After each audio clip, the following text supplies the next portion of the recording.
بسم اللہ الرحمن الرحیم ان صلاتي ونسكي ومحياي ومماتي لله رب العالمين لا شريك له وبذلك أمرت وأنا أول المسلمين صدق الله المولانا العظيم وصدق رسوله النبي الكريم ونحن على ذلك من الشاهدين والشاكرين والحمد لله رب العالمين۔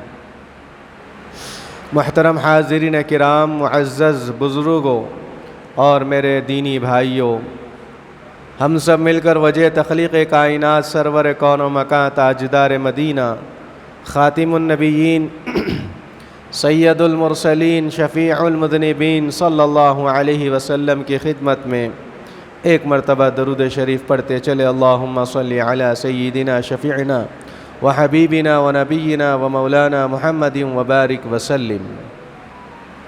اللہ تبارک و تعالی نے قرآن مجید و فرقان حمید کو ہم تمام کی ہدایت کے لیے نازل فرمایا۔ میرے اور آپ کے آقا حضور پر نور صلی اللہ علیہ وسلم کو رب العالمین نے رحمت للعالمین بنا کر مبعوث فرمایا۔ جس طرح اللہ اور بندے کا معاملہ ہے اس کے تعلق سے فرمایا جا رہا ہے کہ بے شک اللہ تبارک و تعالی نے قرآن کے اندر یہ آیتیں بھی نازل فرمائی، ان صلاتی و نسکی، کہ بے شک میری نمازیں اور میری قربانیاں اور میرا جینا اور میرا مرنا اللہ کے لیے ہے۔ للہ رب العالمین، کوئی بھی عمل جب ہم کرتے ہیں ہمارا عمل اللہ کے لیے اور اللہ تبارک و تعالیٰ کو راضی کرنے کے لیے ہونا چاہیے۔ پھر حضرت ابراہیم علیہ السلام کے تعلق سے فرمایا جا رہا ہے کہ جب آپ نے اللہ تبارک و تعالیٰ کو راضی کرنے کے لیے اپنے لخت جگر کو قربان کرنا ان کے لیے آسان ہو گیا۔ قال یا بنی انی ارا فی المنام، حضرت ابراہیم علیہ السلام نے خواب کا تذکرہ اپنے بیٹے سے فرمایا، اے میرے بیٹے، میں نے ایک خواب دیکھا ہے، اور نبیوں کا جو خواب ہوتا ہے وہ وحی کے برابر ہوتا ہے۔ ایسا نہیں ہے کہ آپ ہم جس طرح خواب دیکھتے ہیں وہ جو ہے ایسے ہی آتے ہیں چلے جاتے ہیں، بلکہ ایسا نہیں ہوتا۔ نبیوں کے خواب بھی اللہ کی طرف سے وحی کا مقام رکھتے ہیں، اللہ کی طرف سے فیصلے ان کو دیے جاتے ہیں، اللہ تبارک و تعالیٰ کی طرف سے احکامات ان کو دیے جاتے ہیں۔ حضرت ابراہیم علیہ السلام نے اپنے بیٹے کے سامنے، اور وہ بیٹا حضرت ابراہیم علیہ السلام کو 80، 85، 86 سال کی عمر میں عطا کیا گیا تھا۔ تو ایسے جلیل القدر بیٹے کے تعلق سے خواب دیکھ رہے ہیں۔ کیا دیکھ رہے ہیں؟ آپ فرما رہے ہیں انی ارا فی المنام، اے میرے بیٹے میں نے خواب دیکھا ہے، انی اذبحک، میں تجھے ذبح کر رہا ہوں، فانظر ماذا تری۔ بیٹے کے تعلق سے جب باپ یہ خواب دیکھ رہے ہیں تھوڑی دیر کے لیے وہ بھی مچل گئے ہوں گے۔ کیوں؟ اس لیے کہ وہ بیٹا اتنی بڑی عرصے کے بعد آپ کو دیا گیا تھا، وہ بیٹا جو بڑی مرادوں کے بعد آپ کو عطا کیا گیا تھا، اور وہ بیٹا جو اللہ تبارک و تعالیٰ نے آپ کو بہت سی آزمائشوں کے بعد، بہت سے امتحانات کے بعد، بہت سی قسم پرسی اور پریشانیوں کے بعد عطا کیا تھا۔ اب اسی بیٹے کے تعلق سے اللہ تبارک و تعالیٰ پھر آزمانا چاہ رہے ہیں، اسی لیے آپ کا نام خلیل اللہ رکھا گیا۔ یعنی اللہ تبارک و تعالیٰ نے حضرت ابراہیم علیہ السلام کو اپنا دوست کہا، دوست کا لقب دیا۔ اب دوست اپنے دوسرے دوست کو جیسے چاہے ویسے آزما سکتا ہے، جیسے چاہے ویسے بات کر سکتا ہے، جیسے چاہے جس طرح چاہے اپنے دوست سے کام لے سکتا ہے۔ تو اللہ تبارک و تعالیٰ نے حضرت ابراہیم علیہ السلام کو جب اتنی بڑی عمر کے بعد بیٹا دیا گیا، اب اس بیٹے کے تعلق سے ہی فرمایا جا رہا ہے کہ انی اذبحک، اے میرے بیٹے میں خواب میں دیکھ رہا ہوں کہ میں تجھے ذبح کر رہا ہوں، فانظر ماذا تری، اب یہ بتا میرے بیٹے کہ تیری کیا رائے ہے، کہ تو کیا چاہتا ہے۔ کہ جب اللہ کی طرف سے تمہارے باپ کو یعنی حضرت ابراہیم علیہ السلام کو خواب میں کہہ دیا گیا کہ اپنی پسندیدہ چیز کو اللہ کے لیے قربان کرنا چاہتا ہے. اللہ یہ چاہ رہا ہے کہ بندے کو اس طرح سے آزماتا ہے کہ جب کبھی کوئی چیز بندے کے دل میں اتر جاتی ہے، جب کبھی کوئی چیز کے اوپر بندہ محبت کرنے لگتا ہے اور اس کو اپنائیت کے ساتھ لے کر زندگی گزارتا ہے، تو اللہ تبارک و تعالی بھی آزمانا چاہتا ہے. اور کیسے آزما رہا ہے کہ بندے کو ذبح کرواتے ہوئے آزما رہا ہے. اور باپ اپنے بیٹے سے پوچھ رہے ہیں فانظر ماذا ترى، اے میرے بیٹے بتا، میں نے خواب میں یہ دیکھا ہے، اب تو یہ بتا کہ میں تیرے ساتھ کیسا معاملہ کروں. بیٹا بھی اللہ تبارک و تعالیٰ کا بڑا محبت والا تھا، اللہ سے بڑی محبت رکھتے تھے. حضرت اسماعیل علیہ السلام بڑے شعوری کی عمر میں تھے، اور لکھا گیا کہ حضرت ابراہیم علیہ السلام کی عمر کتنی تھی ہوگی، یعنی بیٹا 86 یا اس کے درمیان میں جب عطا کیا گیا تھا تو کم سے کم 10 سے 16 اور 14 سال کی عمر میں پہنچ چکے تھے. تو یعنی حضرت ابراہیم علیہ السلام 100 سال کی عمر کے قریب پہنچ گئے اور بڑھاپے کی حالت میں ہیں. جب کون باپ چاہتا ہے کہ اپنے بیٹے کو ضائع کرے، جب کون باپ چاہتا ہے کہ اپنے بیٹے کو آزمایا جائے، ذبح کیا جائے، تو ایسی عمر کے اندر اللہ تبارک و تعالی نے حضرت ابراہیم علیہ السلام سے آزمائش کا امتحان لیا. اور یہ امتحان پوری امت اور قیامت تک کے آنے والے لوگوں کے لیے امتحان گاہ بن گیا. دیکھنا تو یہ چاہیے تھا کہ جب آیتیں نازل کی گئی، اللہ تبارک و تعالی نے حضرت ابراہیم علیہ السلام کو خواب بھی دکھا دیا، خواب میں فیصلے بھی سنا دیے. تو حضرت ابراہیم علیہ السلام کی عمر 100 سال کے قریب پہنچ چکی تھی. آج ہمارے معاشرے کے اندر اگر کوئی ماں باپ بوڑھے ہو جاتے ہیں، جب بچے ان سے دور ہو جاتے ہیں تو ماں باپ بڑے قسم پرسی کے عالم میں پہنچ جاتے ہیں. ہم نے دیکھا ہوگا کہ بہت سے بچے، بہت سے نوجوان جو پڑھائی کے عنوان سے یا کمائی کے عنوان سے یا روزگار کے عنوان سے الغرض جس طرح سے چاہے آج بوڑھے ماں باپ کو چھوڑ کے چلے جاتے ہیں. ان کی کوئی قدر و قیمت آج ان کے پاس نہیں رہی. گویا ایسا معاملہ نظر آتا ہے. ایک کام کرنے والی کو سامنے رکھ دیتے ہیں، ساتھ میں رکھ دیتے ہیں، بس وہی جو بنا دی، بس کھا لیے پی لیے، بس دونوں بزرگ ماں اور باپ دونوں بڑھاپے کے عالم میں ایسے ہی بچوں کے انتظار میں بس دنیا سے رخصت ہو جاتے ہیں. ہونا تو یہ چاہیے تھا کہ بچے وقتاً فوقتاً اپنے ماں باپ کو پوچھے، یا آپ اتنی کوشش کریں ماں باپ کو اپنے ساتھ رکھیں، یا ماں باپ کے ساتھ آپ رہ جائیں. بھئی ماں باپ بچے کو پڑھاتے کیوں ہیں، بڑھاتے کیوں ہیں، تربیت کیوں کرتے ہیں، اچھی تعلیم کیوں دیتے ہیں، اچھے روزگار سے کیوں لگاتے ہیں؟ تاکہ ان کے بچے کا فیوچر برائٹ ہو جائے، ان کا بچہ آگے خوب ترقی کرے. باپ اگر 1 لاکھ کماتا ہے تو باپ کو یہ خوشی، بیٹا اگر گھر کے اندر باپ 1 لاکھ کماتا ہے تو باپ کی یہ خوشی رہتی ہے کہ بچہ اس کا 10 لاکھ کمائے، 1 کروڑ کمائے. کوئی باپ یہ نہیں چاہتا کہ مجھ سے کمتر میرا بچہ ہو.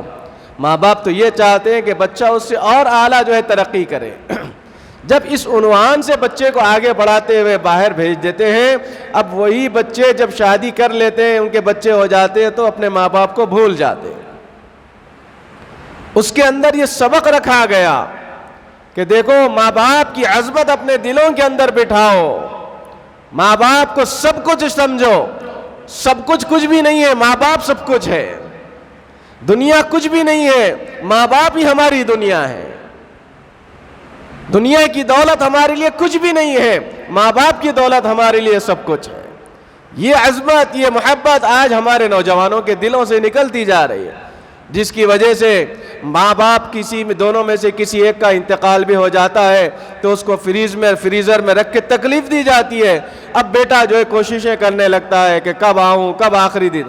بھئی زندگی بھر تو نے سالوں سال اپنے ماں باپ کو نہیں دیکھا، آخری دنوں میں مرنے کے بعد بھی باپ کو تڑپایا جاتا ہے. تو ایسا ہرگز نہ کریں، بلکہ وقتاً فوقتاً اپنے ماں باپ کو ساتھ میں رکھیں، ان کا اچھا خیال کریں، ان کا دیکھ بھال کریں، ان کی عظمت دلوں میں بٹھائیں، ان کی رفعت دلوں میں بٹھائیں۔ آپ کو معلوم ہونا چاہیے کہ آج سعودی عربیہ کے اندر جو ہے عید کا دن ہے، عید کا ماحول ہے، اور حج اور جو ہے قربانی والے اعمال لوگ کر رہے ہیں۔ اور آپ کو بتاؤں حج کے جانے کے لیے کتنا روپیہ پیسہ خرچ کرنا پڑتا ہے۔ فرمایا گیا کہ آج کے حساب سے دیکھا گیا حج کمیٹی سے اگر جانا ہے تو 3 سے 4 لاکھ 5 لاکھ کا خرچہ ہے، اور اگر پرائیویٹ ٹور سے اگر جا رہے ہیں، ٹریول سے جا رہے ہیں، 8 لاکھ کا خرچہ ہے، 10 لاکھ کا۔ ہم نے دیکھا کہ بعض مرتبہ VVIP جو ہے ٹور بنایا گیا جس کے اندر 15 سے 20 لاکھ کا جو ہے خرچہ دے کے لوگ جا رہے ہیں۔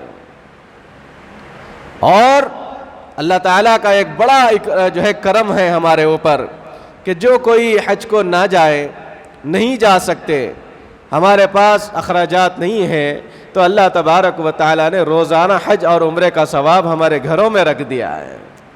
فرمایا گیا حدیث پاک کے اندر بات آتی ہے، اللہ تبارک و تعالیٰ کے وہ بندے جن کے ماں باپ زندہ ہیں، اگر ان کے چہرے کو ایک مرتبہ محبت کی، شفقت کی نظر اگر اٹھا کر دیکھ لیں گے، اللہ تبارک و تعالیٰ ایک حج اور ایک عمرے کا مقبول ثواب عطا فرما دیتا ہے۔ گھر بیٹھے روزانہ حج اور عمرے کا ثواب کمانا چاہتے ہو تو موقع ہے اللہ کی طرف سے۔ تو بہرکیف ماں باپ کی عظمت اور محبت ہمارے دلوں سے چلی گئی۔ حضرت اسماعیل علیہ السلام عرض کرنے لگے، اے ابا جان آپ پریشان کیوں ہو رہے ہیں؟ آپ کیوں، اللہ کی طرف سے اگر حکم آیا تو آپ کر گزریے، جو کرنا ہے کریے، میں راضی ہوں۔ بیٹے کی محبت باپ کے ساتھ ایسی ہونی چاہیے۔ باپ آج بیٹے کو کچھ بات سمجھانا چاہتا ہے، بیٹا دھڑلے سے اس کی جو ہے انکار کر دیتا ہے، اس کی بے عزتی کر دیتا ہے، اس کی بات کو سنی انسنی کر دیتا ہے۔ لیکن یہاں پر یہ سلیقہ اور طریقہ بتلایا گیا، انی اذبحوک فانظر ماذا تری، تو بیٹے نے کہا قال یا ابا، اے میرے ابا جان افعل ما تؤمر، آپ وہ کر گزریے جو اللہ کی طرف سے حکم آیا ہے۔ ستجدونی انشاءاللہ من الصابرین، آپ مجھے عنقریب صبر کرنے والوں میں پائیں گے، پیچھے قدم ہٹانے والوں میں نہیں پائیں۔ یہ عظمت اور محبت ہوتی ہے باپ کے ساتھ ایک بیٹے کی۔ آج وہ عظمت اور محبت کہاں ہے؟ قرآن کہہ رہا ہے، قرآن یہ بھی کہہ رہا ہے کہ اپنے ماں باپ کو اف تک بھی مت کہو، اور اپنی جان ماں باپ کے لیے قربان کر دو، اپنے دونوں بازوؤں کو ان کے سامنے نچھاور کر دو، ان کی خدمت کے لیے ہمیشہ آگے آگے رہو۔ اور آج ہمارا نوجوان دوستوں میں نہ جانے معاشرے کے اندر اتنا مصروف ہو گیا کہ گھروں کے اندر آتے ہیں رات میں 12 بجے 1 بجے 2 بجے، ماں باپ جو ہے ایسے ہی تڑپ تڑپ کے سو جاتے ہیں، کبھی بیماری میں سو جاتے ہیں، کبھی گولیاں کھا کے سو جاتے ہیں، اور بچہ جو ہے جب باپ صبح اٹھ کے جو ہے مزدوری پہ جاب پہ چلا جاتا ہے، بچہ 2 بجے صبح اٹھ رہا ہے، 1 بجے صبح اٹھ رہا ہے، تو کہاں دیکھنے کو باپ کا چہرہ اس کو میسر آ رہا ہے؟ کہاں وہ اپنے ماں باپ کو دیکھنے کے لیے اور یہ جو ہے ثواب کمانے کے لیے اس کو جو ہے میسر ہی نہیں ہے۔ تو فرمایا گیا ستجدونی انشاءاللہ من الصابرین، اے میرے ابا جان آپ کو اللہ کی طرف سے اگر حکم ہے قربانی کرنے کا، میں جو ہے قربانی کے لیے تیار ہوں۔ کہاں لائیں ایسا جذبہ، کہاں لائیں ایسی محبت، کہاں ایسا جذبہ شوق کہ جو اللہ کے لیے باپ بھی قربان ہونے کے لیے، قربانی دینے کے لیے تیار ہے، بیٹا بھی قربان ہونے کے لیے تیار ہے۔ اور آج اللہ تبارک و تعالیٰ نے قیامت تک کے آنے والے لوگوں کے لیے اللہ نے پیغام بھیجا دیا کہ وہ منظر کو تم کیوں یاد نہیں کرتے؟ اگر اللہ تعالیٰ اگر ایک بیٹے کو ذبح کرنے کا معاملہ دیتا تو آج کیا ہمارے گھروں میں ایک ایک بیٹا ذبح کر سکتے تھے؟ ممکن ہی نہیں ہے، ناممکن ہوتا ہے یہ عمل۔ تو اللہ نے جنت سے دمبا بھیجا، وہاں پر گلے پہ جو ہے چاقو تو پھر رہی تھی لیکن چاقو چلنے کے لیے تیار نہیں تھی۔ وہ جذبہ، وہ محبت اللہ تبارک و تعالیٰ دیکھنا چاہتے ہیں۔ قرآن کہہ رہا ہے لن تنالوا البر حتى تنفقوا ما تحبون مما تحبون، کہ اللہ تبارک و تعالیٰ کی بارگاہ میں تمہاری وہ نیکی کبھی بھی قبول نہیں کی جائے گی۔ لن تنالوا البر حتى، اس وقت تک اللہ تبارک و تعالیٰ ہماری نیکیوں کو قبول نہیں کرے گا جب تک کہ ہماری پسندیدہ چیز اللہ کی بارگاہ میں قربان نہ ہو جائے۔ ہمارا نفس ہم کو ہمیشہ روکتا رہتا ہے، ہمارا نفس ہمیشہ آڑے آ جاتا ہے، کوئی نیک کام کرنے کے لیے ہم تیار ہو جاتے ہیں، شیطان ہمارے سامنے حائل ہو جاتا ہے۔ اور اس نیک کام کے اندر بھی میں نے گزشتہ جمعہ بھی کہا تھا، حضرت ابراہیم اپنے بیٹے کو تیار کر کے وہاں جمرات کے علاقے میں، اس پہاڑ کی طرف، اس علاقے میں، ان جو ہے ریگستان کے علاقے میں آگے آگے بڑھ رہے تھے، لے جا رہے تھے، شیطان بیچ میں اس وقت بھی آ گیا۔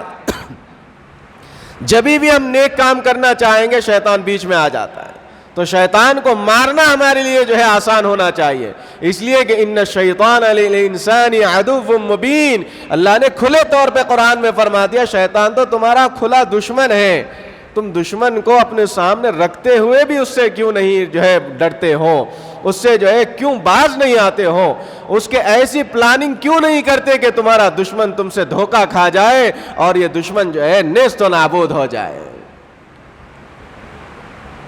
اسی لیے قرآن میں کہا گیا ان صلاتی ونسکی، ہم اپنی نمازیں پیش کر رہے ہیں اللہ کے سامنے، ہم جو ہے آتے ہیں سجدہ کر لیتے ہیں، رکوع کر لیتے ہیں، اور ہمارا ذہن کہیں اور ہے، ہماری فکریں کہیں اور ہے، ہمارا جسم تو مسجد کے اندر ہے، ہمارا مائنڈ ایبسنٹ ہے، باہر ہے، ہماری باڈی مسجد میں ہے، تو یہ نمازیں کیسے اللہ کے لیے ہوں گی؟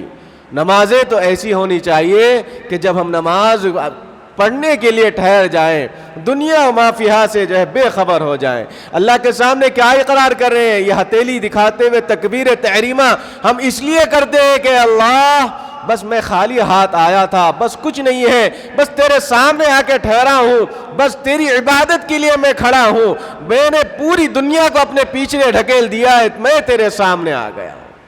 یہ تصور ہمارے سامنے آنا چاہیے، سامنے جنت تصور میں آنی چاہیے، پیچھے جہنم ہمارے تصور میں آنی چاہیے۔ پھر اس کے بعد نماز کا مزہ دیکھ لیجئے، نمازیں پڑھنا ہمارے لیے بڑا شوق والا عمل ہو جائے گا۔ آج ہمارے دلوں سے اس کی محبت کیوں نکل رہی؟ اس لیے کہ ہماری نمازیں ویسی نمازیں نہیں ہو رہی جس طرح اللہ چاہتا ہے ہم سے پڑھوانا چاہتا ہے۔ اسی لیے کہا گیا ان صلاتی، کہ ہماری نمازیں جس طرح اللہ چاہتا ہے اس طرح سے اللہ کی بارگاہ میں پیش کرنے کی کوشش کریں، اپنے مائنڈ کو تھوڑا سا سیٹ کر لیں مسجد میں آگے بعد۔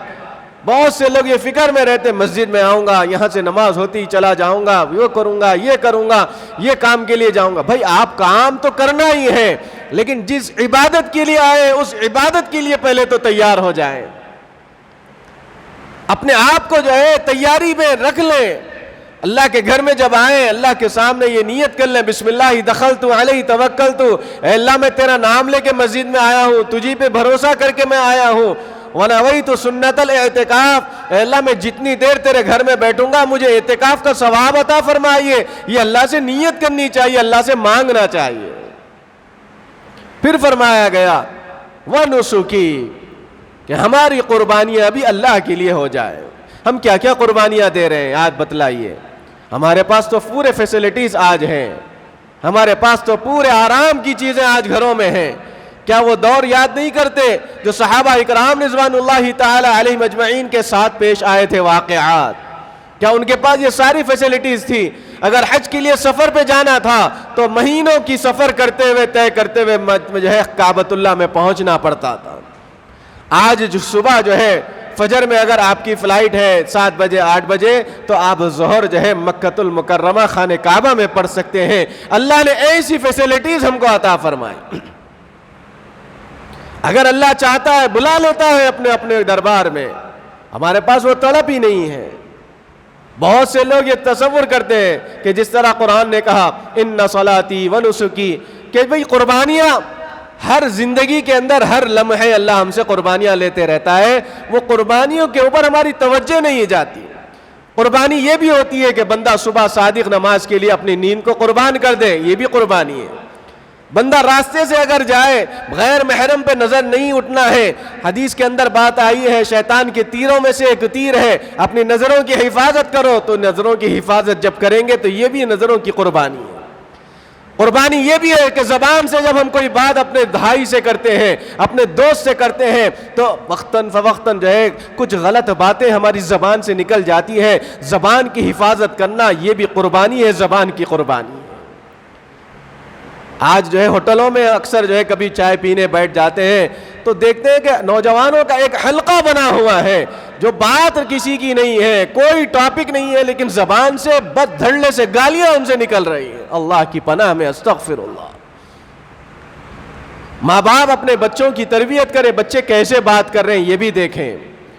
اور بچوں کی دو طرح کی زندگی ہو گئی، گھر میں آتے ہیں تو ماں باپ کے سامنے بالکل شریف جو ہے بالکل بہترین نظر آتے، لیکن ان کی باہر کی زندگی بالکل الگ نظر آ رہی ہے۔ باہر ان کا تذکرہ الگ طریقے سے ہو رہا ہے، باہر ان کا تذکرہ بڑے بڑے پہلوانوں میں ان کا ہو رہا ہے، لیکن گھر میں آتے تو پتہ ہی نہیں چلتا ہے۔ مار دھاڑ کرنے والوں میں ان کا تذکرہ ہو رہا ہے، بچوں کے تذکرے غلط بیانی میں آ رہے ہیں، بچوں کے کام غلط ماحول میں بیٹھنے کی وجہ سے آ رہے ہیں۔ تو بچوں کو چاہیے کہ صحیح طریقے کا ماحول اپنائیں۔ آج ماحول ہمارے بچوں کے لیے تباہ کرنے والا ہو گیا۔ اچھے ماحول میں اگر ہم بچے کو بھیجیں گے تو بچہ ہمارا نیک پرہیزگار متقی اور پرہیزگار بن جائے گا۔ بچوں کو اگر غلط ماحول میں اگر بھیجنا شروع کر دیں گے، ان کے جو ہے رہبری نہیں کریں گے، ان کو تنبیہ نہیں کریں گے، ان کو نہیں سکھائیں گے کہ بچہ بیٹا یہ غلط چیز ہے، یہ صحیح چیز ہے، اگر آپ یہ اب نہیں سکھائیں گے تو کل یہی بچے ہم سے دور ہوتے چلے جائیں۔ حضرت ابراہیم علیہ السلام اپنے لخت جگر کے سامنے کہہ رہے ہیں بیٹا اللہ بڑی قربانی چاہ رہا ہے، میں تجھے ذبح کرنا پڑے گا۔ بیٹا بھی کہہ رہا ہے ابا جان خوشی خوشی کر لیجئے قربانی، میں تیار ہوں، اور آپ مجھے صبر کرنے والوں میں پائیں گے، بے صبری والا معاملہ میں کبھی نہیں کروں۔ آج قربانی کے جانور ہم لا رہے ہیں، کب لا رہے ہیں؟ رات کے اندھیرے میں، عید کے ایک دن پہلے۔ آپ اس کی محبت کیسے دل میں آئی؟ اس جانور کو آپ کھلائیں گے پلائیں گے، اس سے انسیت بڑھے گی، اس کے ساتھ آپ کا تعلق جڑے گا۔ اللہ کیا چاہتا ہے؟ مما تحبون لن تنالوا البر، کہ تمہاری اس وقت تک نیکی قبول نہیں کروں گا، کب تک؟ حتی تنفقوا مما تحبون، تم اس چیز کو میرے راستے میں خرچ نہ کرو جو تم سب سے زیادہ پسند کرتے ہو، جس کی محبت تمہارے دلوں میں زیادہ ہو۔ جانور کی محبت تو کہاں آئے گی؟ رات میں گئے، بھئی آپ جانور خریدنا چاہتے ہیں، 2 پیسے زیادہ لگے لے لیجئے، کوئی بات نہیں۔ اور لوگ یہ تصور کرتے ہیں کہ بھئی جیبوں کے اندر جو ہے سب کے پاس 60 ہزار 70 ہزار 1 لاکھ 1.5 لاکھ کا فون رہتا ہے، اور جب قربانی کرنے کا معاملہ آتا ہے تو فوراً اپنا پورا بیک گراؤنڈ سامنے لا لیتے ہیں، بھئی اب تو ہمارے پاس پیسے نہیں ہیں۔ گاڑی جو ہے 2-2 3-3 لاکھ کی بائک چلاتے ہیں اور یہ تصور کر لیتے ہیں بھئی قربانی کے لیے ہم تو مستحق نہیں ہیں۔ ایسے لوگوں اللہ تبارک و تعالیٰ کی طرف سے وعید آئے گی، سن لیجئے، کہ جو استطاعت رکھتا ہے، اللہ تبارک و تعالیٰ کے پیارے نبی پاک صلی اللہ علیہ وسلم فرماتے استطاعت کس کے پاس نہیں ہے؟ آج تو بڑے بڑے فون، بڑی بڑی گاڑیاں، بڑا بڑا رہن سہن، اٹھنا بیٹھنا چلنا پھرنا، اور یہاں تک کہ جو ہے چھوٹی چھوٹی دعوتیں، اٹھتے بیٹھتے 4 دوست مل گئے، تاج ڈھابے پہ گئے، کنگ ڈھابے پہ چلے گئے، وہاں 5-5 10-10 ہزار کی دعوتیں اڑانا ہمارے لیے آسان ہو جاتا ہے، لیکن قربانی جب کرنے کا معاملہ آتا ہے تو غریب بن جاتے ہیں۔ بھئی آپ اللہ کو دھوکہ دے رہے ہیں، ہم اللہ کو دھوکہ دے رہے ہیں۔ سال بھر ہمارے جو ہے سارے اخراجات ہو رہے ہیں، لیکن قربانی جب دینے کا معاملہ ادھر سے ادھر سے کوشش کریں، سال میں 1 مرتبہ یہ موقع آتا ہے۔ اب آپ دیکھ لیجئے کہ جس گھر کے اندر قربانیاں ہوتی ہے، جانوروں کو ذبح کیا جاتا ہے، سال بھر اللہ کی طرف سے اس گھروں میں برکتوں کا نزول ہو جاتا ہے، کیونکہ وہاں خون بہتا ہے، اللہ کی یاد تازہ ہو جاتی ہے، حضرت ابراہیم علیہ السلام کی یاد تازہ ہو جاتی ہے، وہ سنتیں بھی ہمیں یاد آتی ہے۔ اللہ کے نبی صلی اللہ علیہ وسلم ارشاد فرماتے ہیں کہ اپنی طرف سے قربانی دو، اپنے بچوں کی طرف سے قربانی دو۔ آج ایک نیا فلسفہ لوگوں کے سامنے پیش کر دیا جاتا ہے کہ پورے ایک خاندان کی طرف سے 1 بکرا کافی ہو جائے گا۔ بھائی آپ بتلائیے، گھر کے اندر 2 بچے 3 بچے کمانے والے ہیں، گھر کے اندر سارے اخراجات ہو رہے ہیں، اور ایک خاندان کی طرف سے 1 بکرا کیسے ہوگا؟ آپ بتلائیے۔ اگر ایسا ہوتا تو اللہ کے نبی صلی اللہ علیہ وسلم کیا اپنی لخت جگر حضرت فاطمہ الزہرا رضی اللہ تعالی عنہا اور ان کی طرف سے قربانی کا جانور ذبح کرنا کیوں کیا کرتے تھے یہ عمل؟ اور آپ فرماتے ہیں فاطمہ جب قربانی والا دن ہوتا تھا، آپ فرماتے ہیں کہ قربانی کے دن حضرت فاطمہ الزہرا رضی اللہ تعالیٰ عنہ کو دروازے پہ بلاتے تھے کہ فاطمہ دیکھو یہ تمہارے نام کا جانور ہے، اب میں اس کو تمہارے نام سے ذبح کر رہا ہوں، یعنی تمہاری طرف سے یہ قربانی میں کر رہا ہوں۔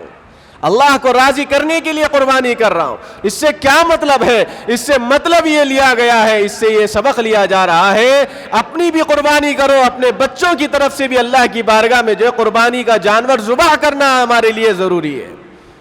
اللہ نے جب صاحب استطاعت بنایا ہے، اللہ نے ہمارے پاس مال و دولت سے نوازا ہے، تو تھوڑا سا ہمارے اخراجات کو تھوڑا سا آگے پیچھے کر لیں، لیکن قربانی والے عمل کو ہرگز نہ چھوڑیں۔ اس کی برکتیں پورا سال ہمارے گھروں میں رہتا ہے، اور آپ اپنے آپ کو غریب تصور مت کریے خدا را اللہ کے واسطے۔ جب آپ کا دل براڈ مائنڈڈ، آپ کا ذہن جب پھیلے گا، آپ سچے دل سے چاہیں گے، آپ نیت اگر کریں گے، اللہ اسباب بنانے والا ہے۔ اسباب اس وقت تک نہیں بنیں گے جب تک کہ آپ دل سے نہیں چاہیں گے، اور ہمارے گھروں کا عالم ہی یہی ہے۔ اب تو خیر جو ہے بڑے بڑے اپارٹمنٹ کا دور، بڑے بڑے گھر چھوٹے چھوٹے ہو گئے، جس کے اندر نہ کوئی صحن ہے، نہ کوئی جو ہے انتظام ہے، تو آپ خدا را جو ہے جہاں انتظام ہے وہاں لا کے رکھ لیں، روزانہ آپ اس کو کھلائیں پلائیں، اس کو جو ہے اپنا مانوس کر لیں، اور اس کی محبت اپنے دل میں بٹھائیں۔ جب آپ جو ہے چھری اس کے اوپر چلانا شروع کریں گے تو آپ کے دل میں تڑپ ہو کہ اللہ، میں اس جانور کو اپنے ہاتھوں سے کھلاتا تھا پلاتا تھا، اس کی محبت میرے دل میں بیٹھ گئی ہے، اللہ اس محبت کو میں تیرے راستے میں قربان کرنا چاہ رہا ہوں۔ کیا اللہ تبارک و تعالیٰ کو جانور کی ضرورت ہے؟ کیا خون کی ضرورت ہے؟ کیا گوشت کی ضرورت ہے؟ نہیں میرے محترم بزرگوں دوستو، قرآن میں کہہ دیا گیا لن ینال اللہ لحومها ولا دماؤها، اللہ تبارک و تعالیٰ کو حاجت نہیں ہے، نہ اس کے خون کی حاجت ہے، نہ گوشت کی حاجت ہے۔ لن ینال اللہ لحومها ولا دماؤها ولکن ینالہ التقوی منکم، اللہ تعالیٰ اگر دیکھنا چاہ رہے ہیں، کوئی چیز کو قبول کرنا چاہتے ہیں، تو ہمارے دلوں کا تقوی ہے جو اللہ دیکھنا چاہتے ہیں، کہ کس تقوی سے آپ اپنے جانور کو ذبح کر رہے ہیں۔ آج تھوڑا سا کمپٹیشن، دکھاوا، ریاکاری بھی آ گئی کہ بھئی فلاں آدمی اتنے ہزار کا لایا ہے، اتنے لاکھ کا لایا ہے، میں اس سے بڑھ کے لاؤں گا۔ بھئی آپ کس کو دکھانا چاہ رہے ہیں؟ کیا ایسی ریاکاری، ایسا دکھلاوا کام آئے گا؟ نہیں آئے، بلکہ آپ یہ نیت کر لیں کہ میں جب اللہ نے مجھے مال و دولت سے نوازا ہے تو میں اچھی اور عمدہ جو ہے اللہ کی بارگاہ میں قربانی دینا چاہتا ہوں۔ یہ نیت کر کے آپ اگر جانور خریدیں گے، انشاءاللہ آپ کے جانور اگر مہنگا بھی ہو، اللہ تعالیٰ اس نیت کے مطابق آپ کے جانور پر وہ اجر عطا فرمائے گا جو اللہ نے وعدہ فرمایا۔ یہ ریاکاری آ گئی آج بہت سے جو ہے دلوں کے اندر، بہت سے لوگوں کے اندر، دکھاوا کہ فلاں آدمی ایسا لایا میں بھی ایسا لاؤں گا، فلاں آدمی یہ کرتا ہے میں اس سے زیادہ۔ حالانکہ اللہ کے نبی صلی اللہ علیہ وسلم رمضان جیسے عید الاضحیٰ کا موقع آتا، 2 اونٹ جو ہے اللہ کی بارگاہ میں قربان کرتے تھے، اور آپ کے اوپر کبھی بھی زکوٰۃ فرض نہیں ہوا۔ یہ بات یاد رکھ لیجئے، جو صاحب استطاعت ہوتا ہے، رمضان آتا ہے تو زکوٰۃ بہت سارے لوگ سال ہونے کے بعد نکالتے ہیں، تو حدیث پاک کے اندر بات آتی ہے اللہ کے نبی صلی اللہ علیہ وسلم کے پاس پورے سال میں اتنا روپیہ پیسہ سونا چاندی نہیں رہتا تھا، اسی لیے آپ کے اوپر زکوٰۃ نہیں تھی، پھر بھی اللہ کے نبی صلی اللہ علیہ وسلم سال میں 2 جانور اللہ کی بارگاہ میں قربان کرتے تھے۔ اور آج ہم جو ہے زکوٰۃ کے صاحب نصاب والے بھی بن جاتے ہیں، لیکن ہم کو جو ہے بس یہ ایک طریقہ کوئی کہہ دیا اسی کے اوپر عمل کرتے ہیں۔ نہیں بھائی، کون پڑھیں گے، کون چارہ لائیں گے، کون جو ہے گھاس میں رہیں گے، اس کا جو ہے اس کے چیزوں کو صاف کریں گے۔ بھائی آپ تھوڑا سا آپ اپنے آپ کو مائنڈ سیٹ اپ کر لیں کہ میں یہ جو کر رہا ہوں یہ اسلامی طریقہ ہے، یہ ہمارا اسلامی نہج ہے، یہ آج کا نہیں ہے بلکہ سالوں سے، ہزاروں سالوں سے چلتا ہوا آ رہا ہے۔ اور آپ جو ہے اس وقت جو ہے یہ چاہ رہے ہیں کہ بھائی دور سے لائیں، وہیں کاٹ دیں، وہیں ختم کر دیں، بھیج دیں۔ بھائی خدا را آپ قربانی کر رہے ہیں اللہ کے لیے، اور آپ جو ہے بس ایسا کام کریں گے تو اس کی محبت عظمت کیسے بیٹھے؟ اور خاص طور پر میں یہ عرض کرنا مناسب سمجھتا ہوں کہ ہم جو ہے قربانی اگر دے رہے ہیں جانوروں کی تو کسی پہ احسان نہیں کر رہے ہیں۔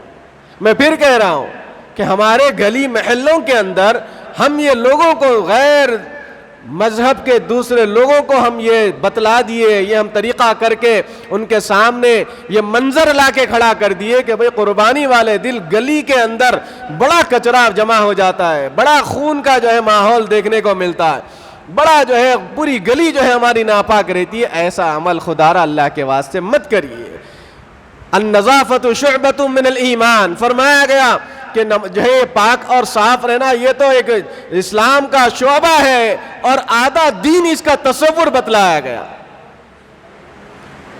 اور آج ہم کیا میسج دے رہے ہیں ہمارے برادران وطن کو؟ ہم میسج یہ دے رہے ہیں، آزو بازو کوئی جو ہے غیر مسلم بھائی بہن رہتے ہیں تو آپ جو ہے خدا را اپنے گھر کی صفائی کا خیال رکھیں اور گھر کے اندر ایسا انتظام کریں۔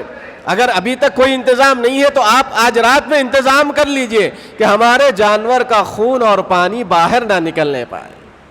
اس سے یہ ہوتا ہے میرے محترم بزرگوں دوستوں، ایک تو آج جو ہے نئی نئی بیماریاں ہمارے پاس جو ہے جنم لے رہی ہیں۔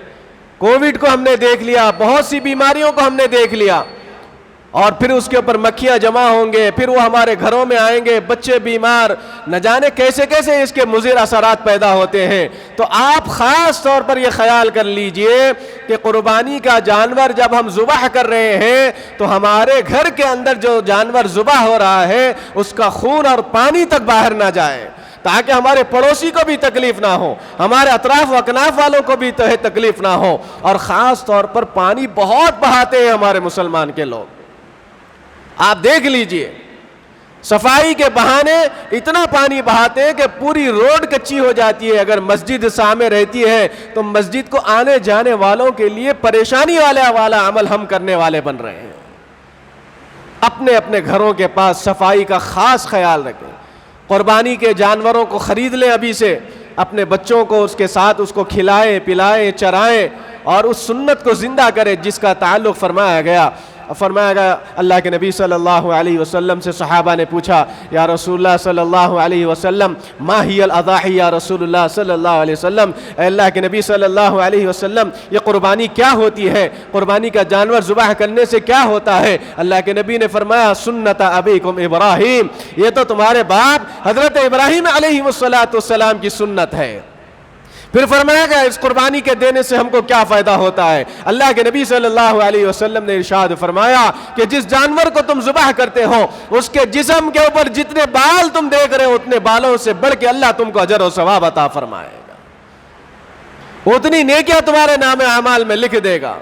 پھر فرمایا گیا کیا کرنا چاہیے؟ فرمایا گیا قربانی کے جانور کو ذبح کرے تو 3 حصوں میں تقسیم کرو، اور خاص طور پر میرے محترم بزرگوں دوستوں، ہم اگر کھا رہے ہیں اور ہمارا پڑوسی بھوکا ہے تو یہ قربانی ہمارے لیے قابل قبول نہیں ہو سکتی۔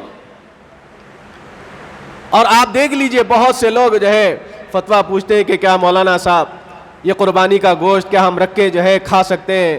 پورا جانور کیا کھا لے سکتے ہیں؟ بھائی آپ کو کھانا ہے تو کھا لیجئے، ایسا ہرگز معاملہ پیش نہ کریں کہ پورا سال الحمدللہ دعوتوں میں اتنا گوشت ہم کھاتے ہیں کہ اگر اس کا حساب لگائیں گے تو اب تک جو ہے ٹنوں کا ٹنن گوشت ہم کھا لیے، لیکن قربانی کے جانور کو ہی سوال کرتے ہیں کہ بھئی کیا ہم فریج میں رکھ کے پورا جو ہے جانور کھائیں گے؟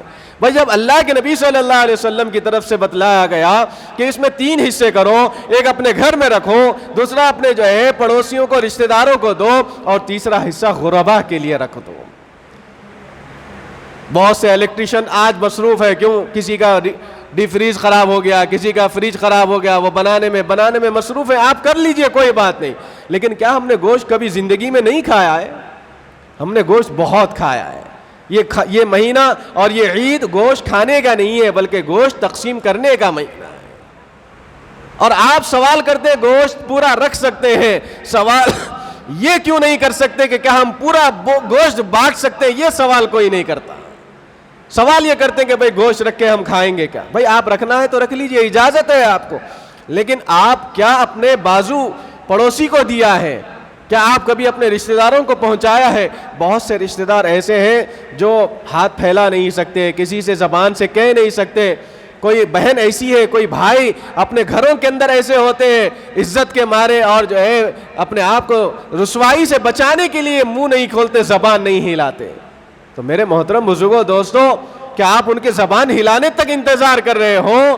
اگر وہ زبان ہلا دیں گے اور عرش پہ اگر پہنچ جائے گا تو ہماری زندگی میں قربانی جیسے عمل بھی ختم ہو جائیں گے۔ اسی لیے فرمایا گیا اپنے بھائی بہن کا بھی خیال کر لیں، اگر آپ کے پاس روپیہ پیسہ ہے ان کی طرف سے ایک بڑے جانور میں حصہ دلوا دیں اور وہ حصہ ان کے گھر تک پہنچا دیجئے، کوئی بات نہیں ہے۔ آپ کہہ دیں کہ بھائی آپ کی طرف سے میں نے دے دیا، بس یہ جو ہے عمل آپ کو محبتوں میں اضافہ ہوگا. جو سالوں سال اپنے بھائی اور بہن کا چہرہ نہیں دیکھتے، یہ ان کے لیے موقع ہے کہ آپ ان کے نام سے ایک جو ہے حصہ جو ہے اللہ کے راستے میں قربان کر دیجئے، یا ان کے نام سے لکھوا دیجئے، پیسے آپ دے دیجئے، وہ حصہ ان کے گھر پہ بھیج دیجئے. پھر دیکھ لینا اللہ کیسے محبتوں کا معاملہ اور محبتوں کا معاملہ وہاں سے شروع ہو جائے گا. بہت طریقے ہیں اپنے رشتہ داریوں کو سدھارنے کے لیے، بہت طریقے ہیں بھائی بہن کو ایک ساتھ جو ہے جوڑنے کے لیے، بہت طریقے ہیں اپنے جو ہے پڑوسیوں کو منانے کے لیے، بھائی بہن کو منانے کے لیے، رشتہ داروں کو منانے کے لیے. تو یہ ایک طریقہ، ایک بہانہ اللہ ہمارے سامنے لا کے رکھا. اللہ نے مال و دولت سے نوازا ہے تو ان کے نام سے قربانی دے دیجیے. بہرکیف میرے محترم بزرگوں دوستوں، وقت کا یہی تقاضا ہے. آج جو ہے ہم اپنے نفس کو بھی قربان کرنا ہے، ہم اپنے جانوروں کو بھی قربانی دینا ہے، لیکن ایسے نہیں دینا ہے کہ ہمارے دل میں ریاکاری آ جائے. فرمایا گیا ان صلاتی و نسکی و محیایا و مماتی، میری نمازیں، میری قربانی، میرا جینا، میرا مرنا اللہ کے لیے ہو جائے. بس یہ 4 چیزوں کے اوپر آج ہم کو متوجہ کیا گیا ہے. اللہ تبارک و تعالی سے میری دعا ہے رب العالمین ہم تمام کو، ساری امت مسلمہ، یہ جو قربانی والے اعمال ہم کر رہے ہیں، مولا کریم اس قربانی والے عمل کو قبول فرما. یہ جو آج عرفہ کا دن ہے، بڑا عظمتوں والا دن ہے، باہر اور جو ہے بازاروں میں پھرنے والا دن نہیں ہے. قربانی کو ڈھونڈتے جانوروں کو ڈھونڈنے میں پوری رات گزارنے والی رات نہیں ہے.